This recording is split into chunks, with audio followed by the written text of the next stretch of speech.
За этими железными дверьми живет злостный неплательщик, задолжал 500 тысяч рублей. От судебных приставов скрывается больше 5 лет, меняет адреса, работает неофициально. Вот и сегодня на пороге он не появился. Оставили повестку. Судебный пристав будем. По другому адресу дверь приставам не сразу, но открыли. Оказалось, 33-летний должник проживает с родителями, нигде и никогда не работал. 6-летнему ребенку задолжал больше 150 тысяч рублей. Нет, а что это? Что за протокол 535? Неуплата алиментов.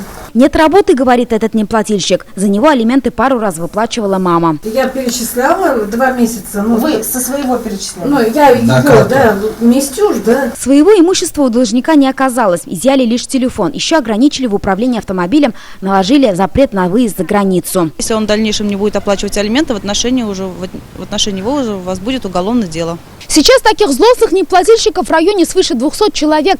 Только в прошлом году на них завели 114 административных и 30 уголовных дел. Общая задолженность по алиментам на сегодня свыше 19 миллионов рублей. Значит, в среднем каждый задолжал уже порядка 95 тысяч рублей. Сейчас в республике началась акция «Вспомни о ребенке, заплати алименты». Приставы постучат в двери более 20 тысячам должников во всей республике. В прошлом году массовые проверки заставили неплательщиков внести по счетам 23 миллиона рублей.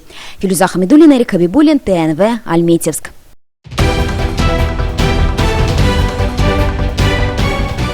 Все новости дня, выпуски программы «Новости Татарстана», программы и фильмы на сайте tnv.ru и на YouTube-канале ТНВ. Подписывайтесь.